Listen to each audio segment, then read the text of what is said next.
This video is an excerpt taken from my science fiction novel entitled The Snapdragon Code by Jude Duperret-Duville, now offered on Amazon Books. Please enjoy and share it. Most of the time, Mac's home office was dark and lit mainly by the computer monitors.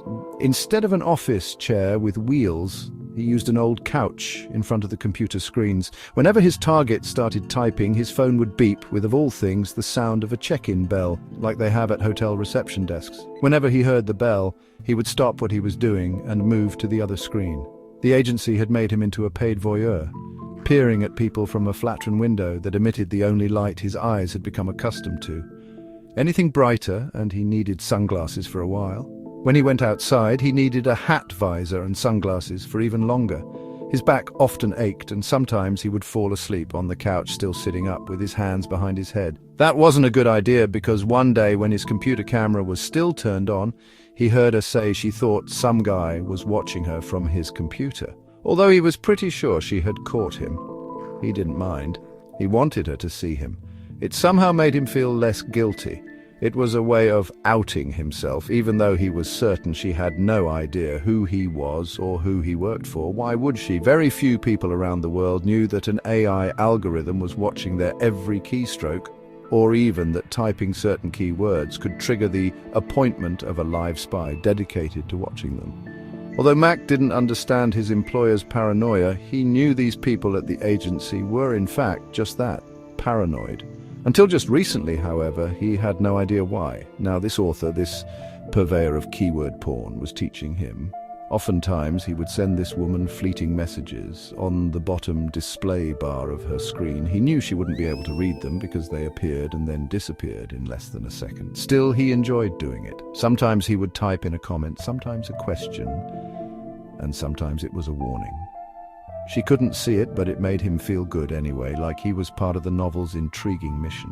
One day, when he was getting impatient with her material, he told her so with another quick blinking below-the-page comment that read, "Same blessed stuff, get to the point, lady." Surprisingly, Mac heard her say, "Same blessed what?" She had managed to read two of the words before the sentence disappeared. The one thing she had noticed were the colored dots that flashed on and off periodically. Mac knew that the green one was AI surveillance and the red one was his, but she thought it was the computer's standard procedure of intermittently saving her material. She was only partly right. As time went on, he became worried for the both of them. It was the same old thought process he'd been going through month after month. I'm in as much trouble as she is, maybe more. I should just quit, move away, and forget about this whole damn assignment.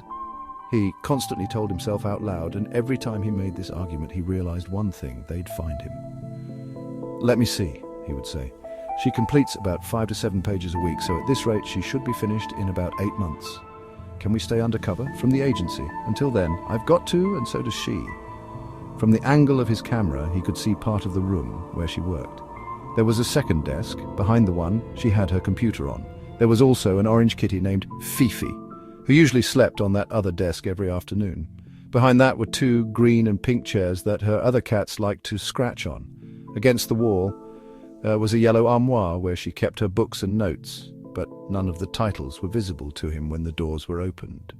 Mac knew he would have to pay her a visit, and maybe soon, so he had started putting things aside for the trip.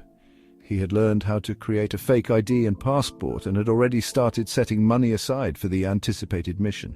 He had even packed a suitcase with every possible item he might need, and the good thing was he had a pilot friend who could fly him there if need be.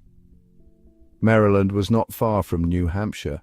What he never expected, though, or could even have predicted, was who would be the one to pay him a visit before Stan was to fulfill his destiny.